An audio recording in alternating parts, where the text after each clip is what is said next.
Welcome back. Thank you for staying with us. One man is dead after falling from scaffolding on Monday evening. Fire Service spokesperson Damian Jabatis says the Grosley Fire Service responded to the call at Bonte at about 6:15 p.m. A 44-year-old male who fell off a scaffolding was found unresponsive in a comatose condition with facial trauma and injuries to his body. He was treated and transported to the OK EU hospital, where he was handed over to medical staff with his condition unchanged. Jabatis says most of the calls being placed to the fire service at this time continue to be COVID-related, and so resources have to be split in order to respond to emergencies as they happen.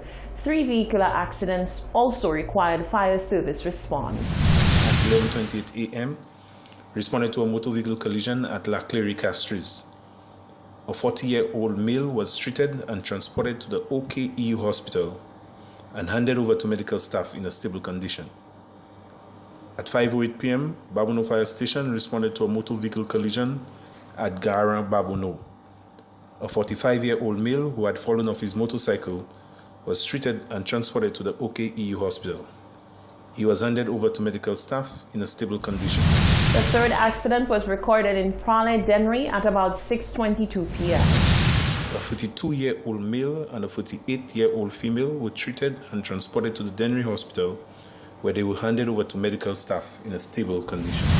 That was Fire Service spokesperson Damian Jabatis. A store owner on Jeremy Street is speaking out about a string of robberies, which he says has left him with almost nothing. On Sunday, bandits made off with approximately $15,000 worth of items from his store. One small business owner has been left to pick up the pieces after his store was robbed on Sunday. The owner of Carlisle Footwear Plus, Carlisle George, told Hot 7 that in the new year alone, his store has been robbed twice. He says his shop was wiped out and he has been left to start over. On the 14th of January this month, I came in there and the guys ended up making a mess with me, broke into the place and took my stuff away. They went in for about 16 size of shoes anyways, yeah. And then Sunday morning, I suspect they must have came back for the other 16 sides, but they didn't find it, but they just ended up taking away everything that was left in the place, you know. And that's how I stayed there for the time there. We had things like pouches, side pouches, waist pouches, bags, watches, chains, shirts, pants.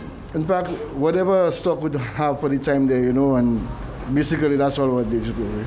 As you could see, the place is empty, you know. George says, while he understands that the pandemic is having an effect on the pockets of all, that should be no excuse for individuals to start partaking in illicit activities. When I really watch it, to me, the government's supposed to put a little input into the small businesses because, you know, all them, as the COVID thing going on there, a lot of people suffer in them small business places and things. I mean, the people ain't coming in, and if they need a little paper to put a little input in their business, I feel that could go a long way with them, That's one way I see, you know, the government have to come and help them, the small businesses, because that's the backbone of the country when I really watch it, you know. George says his business has lost over $15,000 worth of merchandise. Although he has made multiple reports to police, there has been no words of authorities making headway on any of the matters. No info ain't come back to me or try and find out what I know or anything like that, you know. I don't consider it's not going to happen, you know. I will just take the blow and just blow my nose and just move on, you know. The businessman says while investigations continue into his case, speculation is rife about the identity of the burglar. Reporting for Hot 7 News, I am Genevieve Gonzaga. Thank you, Genevieve. The Pentecostal Church is calling on all of St. Lucia to play their part in arresting the crime situation. Bishop Thomas Eristier believes that to reduce crime in the country, every facet of society must come together to devise a working action plan once and for all. He says it all begins with the Prime Minister. I must appeal to the Prime Minister as well. Because now, each time somebody gets killed, the week, we make a big thing about it. And after the week, it's over. Life goes back as normal. So I say to you, Mr. Prime Minister, it's time for you to get people the society together. Let's come around the table.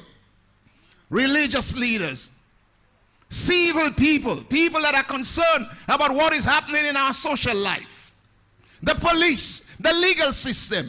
Let's come together and sit around the table. Let's have an action plan to fight what is happening to us in our nation. That was Bishop Thomas Aristide of the Victory Pentecostal Church as he addressed his congregation on the state of crime in St. Lucia.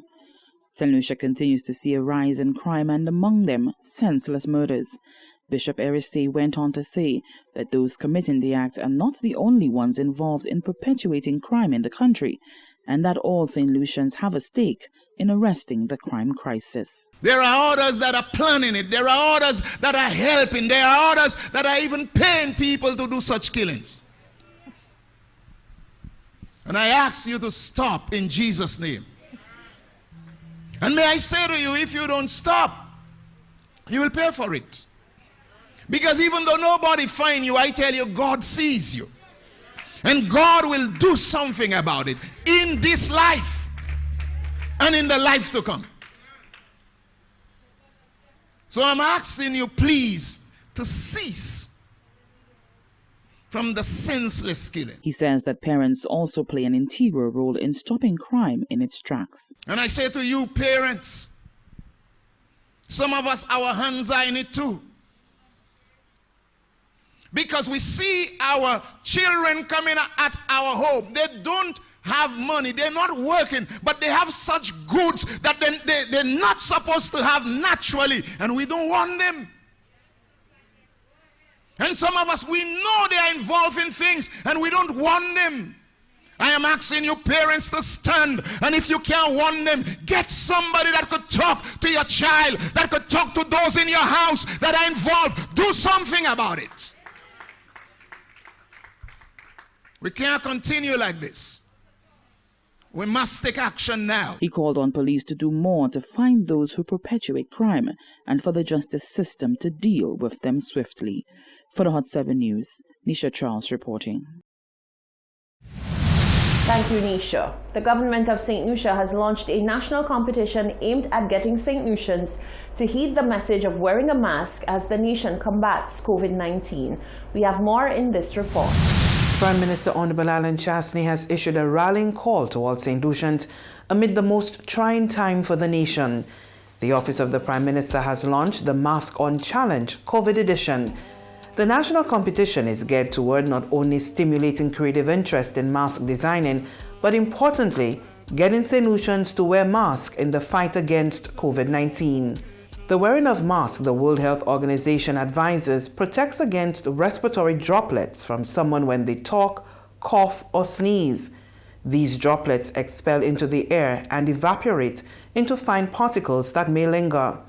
The mask traps these droplets before they can evaporate. In fighting COVID is the singularly most important thing because we know that it works. The Mask On Challenge coincides with the observance of the island's 42nd independence anniversary. Honorable Chastney says the nation is at a critical crossroad with the pandemic shaping a new reality for St. Lucia, and as such, every St. Lucian must join the national effort to ensure the island emerges better than before. The theme for this year's independence is a resilient nation, we can, we will. And I think the same way that we raise a flag is the same way we must understand that this independence, we must wear a mask.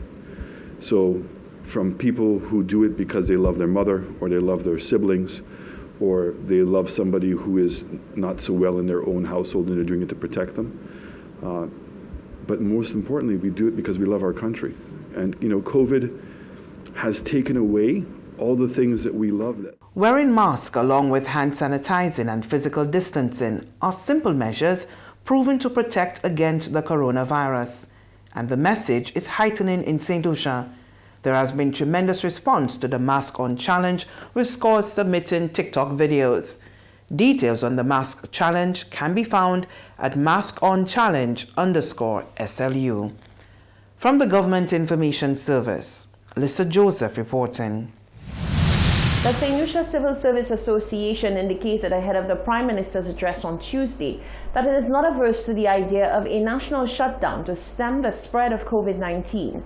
CSA President Cyprian Montrop says it is a tough call, but the association will support efforts to combat the virus. On that matter, the CSA has not taken a definitive position on whether the country should shut down, but the CSA will continue to advocate that measures must be put in place to safeguard the lives of people. And if that includes a shutdown, so that there is a period in which the virus can disappear from persons that have been infected, so as to reduce the numbers, it is not something that we will disagree with. Montrop says what CSA remains mindful of is the need for the protocols to be enforced in an equitable way.